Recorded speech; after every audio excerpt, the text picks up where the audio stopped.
I have provided a checklist for you for your lesson plan for the day you are observed.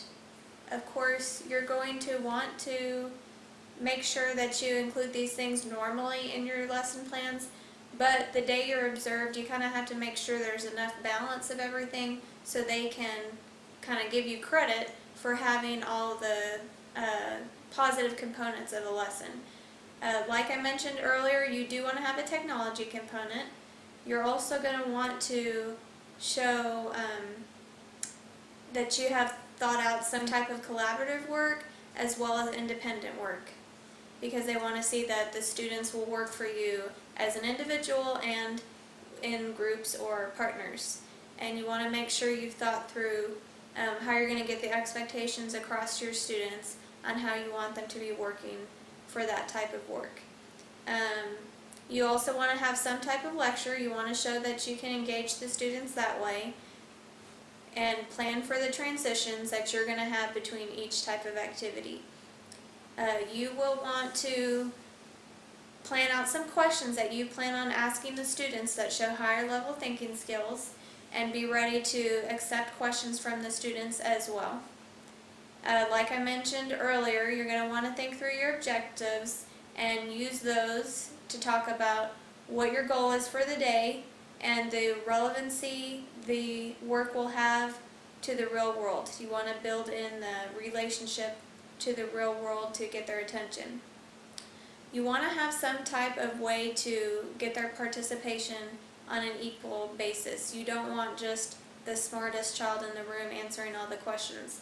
I like to say, okay, who has tennis shoes on today? If it's maybe a summer day and I know that half of the people will have sandals. That way I can say, okay, I want to hear what you got for this answer, what your perspective was. And you can call on just those people. That way it's random, and then you can think of another random way to call on them for the next question.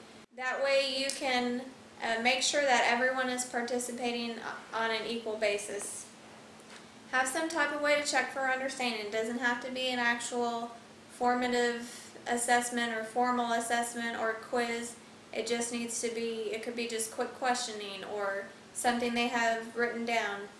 But you do want to make sure that they're understanding what they're learning.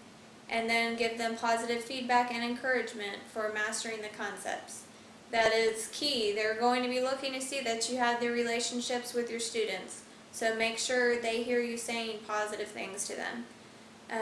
At the beginning of the lesson, review their prior knowledge. Activate what they know about the topic. That way they'll be ready to learn whatever new thing you're going to be teaching them.